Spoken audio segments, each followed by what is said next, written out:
All right, guys, when it comes to this next round of stimulus negotiations and what's going on in politics today, we're going to hear from Miss Mary Johnson.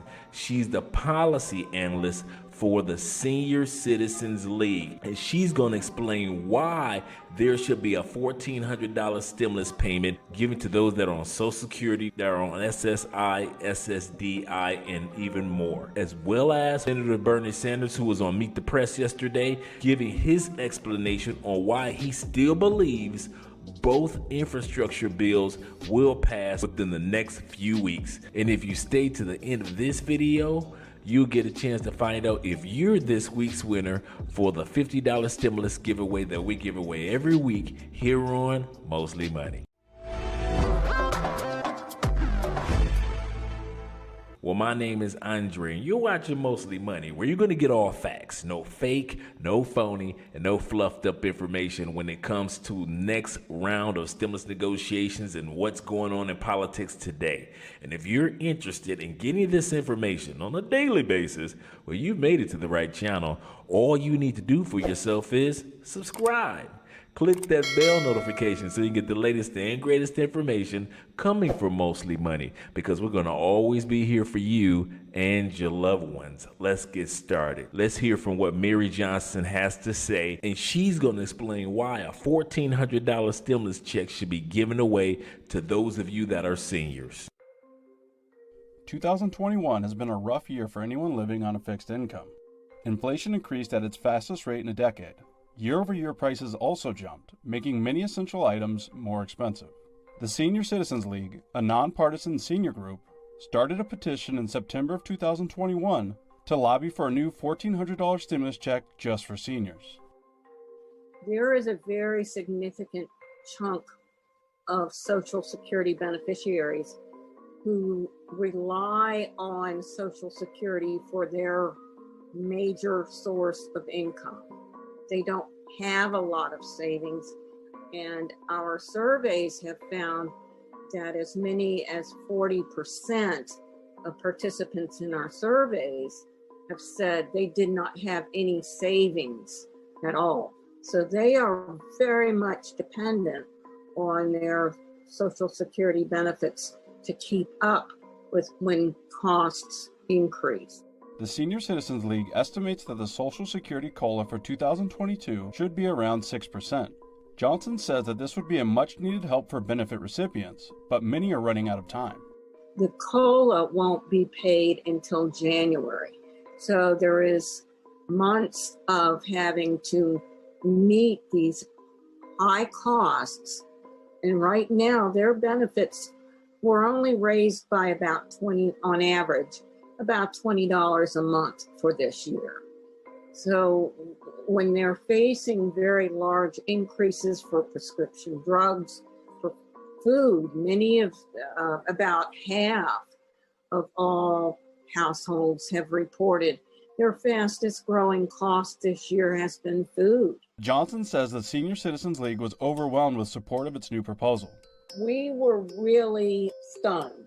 But a petition so far has 17,711 people, and 16,715 of those are totally new people.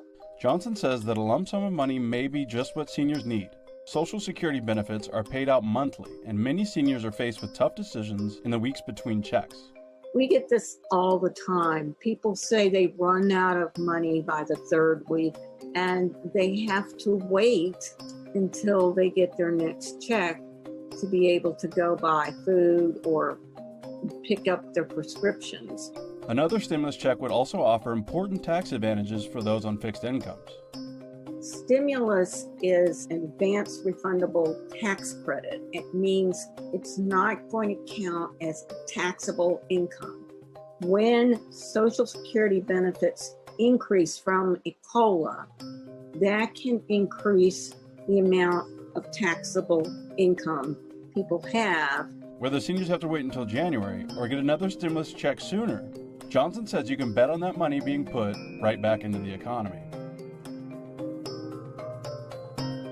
Our polls showed that the people who received that early one, the one early in the year, reported that they used it for essentials. It was 80% said we bought food, prescription drugs, housing, we paid for our housing, and it was going right back into the economy and doing exactly what Congress intended for it.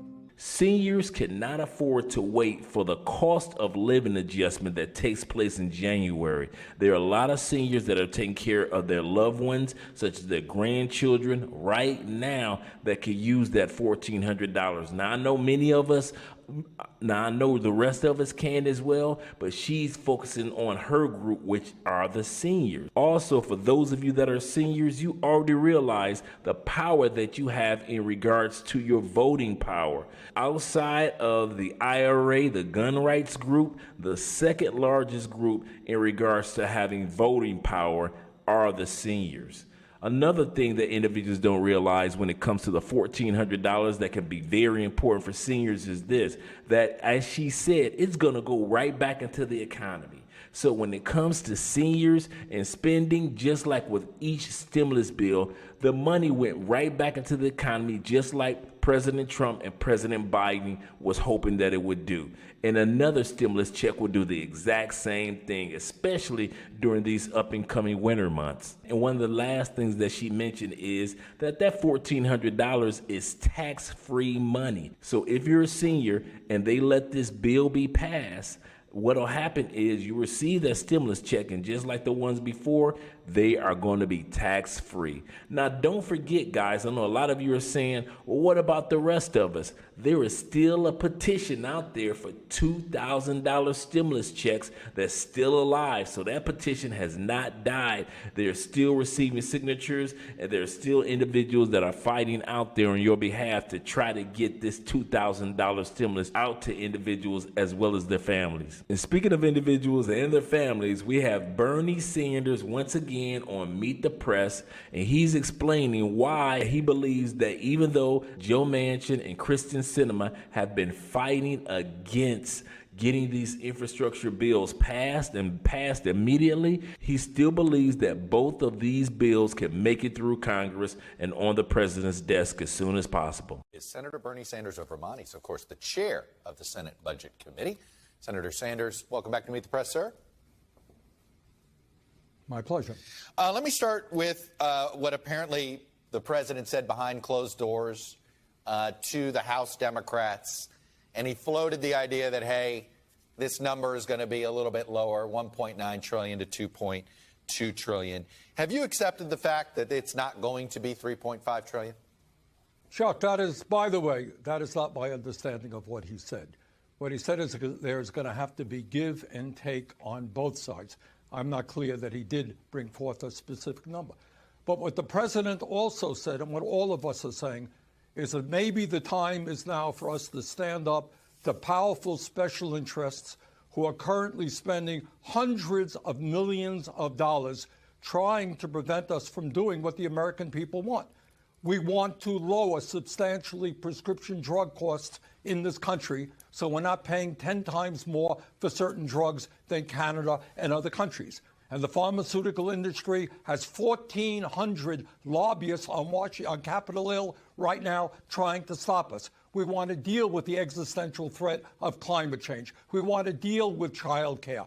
We want to expand Medicare so elderly people can chew their food, can have hearing aids, can have eyeglasses, and we can pay for this by demanding that the wealthiest people and largest corporations finally start paying their fair share of taxes. That's what this struggle is about. Do we do what the American people want? Do we fulfill what democracy is supposed to be about, or do we bow down to powerful special interests? Now, Bernie is absolutely correct. First of all, he says that this is for the people, and we, the people, do need these infrastructure stimulus bills to be passed.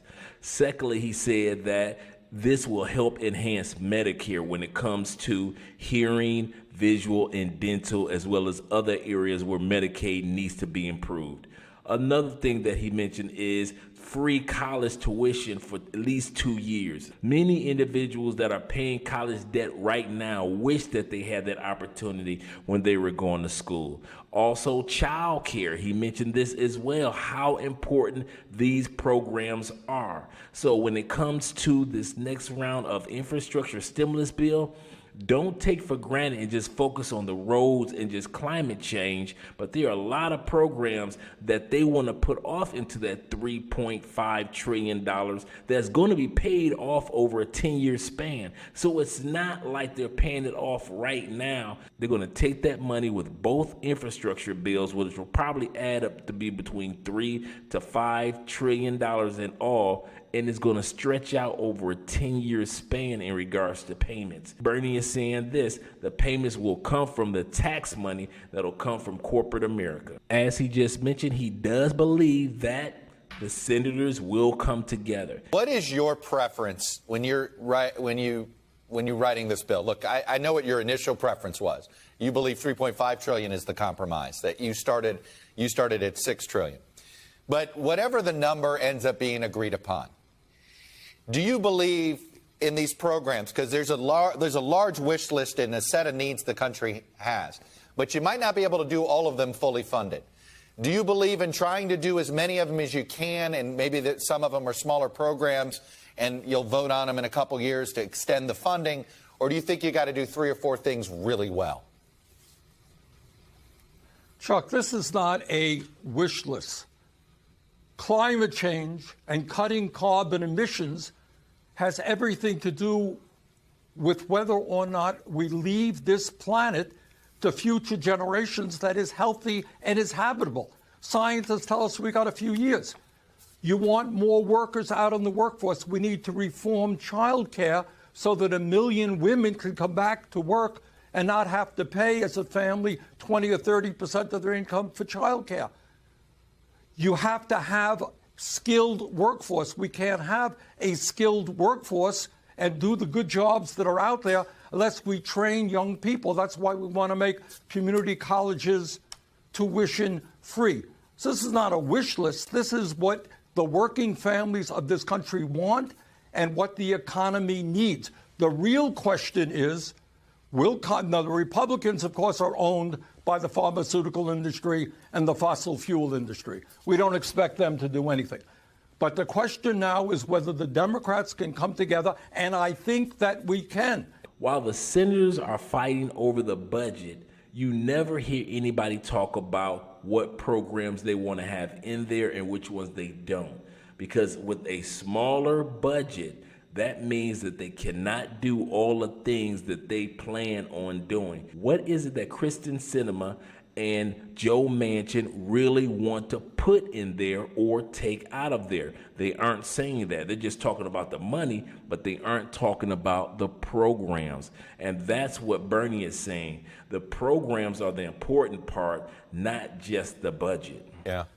To finally do what working families in this country desperately want us to do. You know, I'm curious, one of the things that we've observed here in our news division is we know we're going to be closer to a deal when we see you and Senator Manchin in the same room with the president. And I'm curious, Senator Schumer apparently had a memo that had the number that Senator Manchin was basically his beginning negotiating number. Was that news to you, or have you known this for a couple of months, where Senator Manchin stood on his red lines? Well, Senator Manchin has, in fact, been public about talking. I think his number was $1.5 trillion. That's fine. That's a good negotiating start. Manchin has also said that he wants it paid for.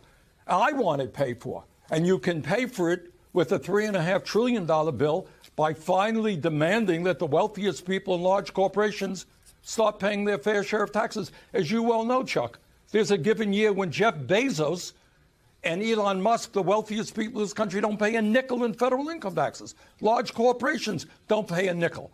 We address that. You could pay for a $3.5 trillion. You could pay for a $6 trillion bill and pay for it completely. Yeah. I understand that. But was this a number you knew? Because a lot of people are wondering, hey, why are we waiting till this week to start these negotiations when apparently some of these we knew Senator Manchin's starting number in July. It just felt like a lot of time was wasted. Well, no, that's not accurate. I mean, there has been serious negotiations going on literally for months now. And, and there's a frustration that it has taken this long. I think I voted for the infrastructure bill. I think it's important that we rebuild our roads and our bridges and our water systems. That's very, very good. But it is absolutely imperative that we have a strong and comprehensive reconciliation bill which finally addresses the needs of working families. So, our job right now is to rally the American people to continue the negotiations. And I think at the end of the day, we're going to pass both pieces of legislation. Now realize this is the same Joe Manchin that back in February, March, who was on board for a $4 trillion infrastructure stimulus plan. When the president said that he wanted to create these two infrastructure plans, Joe Manchin was on board. When everybody said what the budget will be for these, Joe Manchin was on board. And all of a sudden, from out of nowhere, Joe Manchin doesn't understand what's going on. I've changed my mind. Somebody has gotten to Joe Manchin. So for them to think that we as American citizens haven't noticed this, we have Joe Manchin. And we realize that whatever's happening in the dark will come out to the light. And the sad part is they're wasting time due to the fact that the Democrats felt that they were done with negotiations. But now that they have certain congressmen that have fallen by the wayside over the last couple of weeks, they've got to start their negotiation process all over again. So that's what's causing time to be wasted. Well, speaking of going back to the drawing board, let's talk about something in a positive light. Let's talk about this week's winner of the $50 stimulus giveaway. Now, you guys know every week we give away until the end of the year $50 stimulus. And so this week's winner is Trave. Congratulations, Trave. We've already sent out that information to you on what steps you need to do to get the $50. If any of you are interested in being a part of this $50 stimulus giveaway, all you need to do is just email me at this email address right here. Once I receive it, you are automatically in the drawing that we'll be doing every week until the end of the year. Also, all you have to do is just let me know that you're in the contest. Don't send me an empty email. I repeat, don't send an empty email, but let me know, Andre, I want to be in the contest, or Andre, put contest, put something in the email to let me know that you want to be a part of it. And we'll make sure that when you win, that we'll reach out to you. Well, once again, my name is Andre of Mostly Money, and I'm here to give you all facts. No fake, no phony, and no fluffed up information when it comes to what's going on in politics today. And if you're interested in getting this information on a daily basis, well, you've made it to the right channel. All you need to do for yourself now is subscribe. Click that bell notification so you can get the latest and greatest information coming from Mostly Money, because we're going to always be here for you and your loved ones. I'm on my way to the comment section, like I'm always on my way to the comment section. I'll see you guys there. And if I don't get a chance to speak to you and you don't get a chance to speak to me, we're not going to fret about it, because you'll be hearing from me again. Mañana.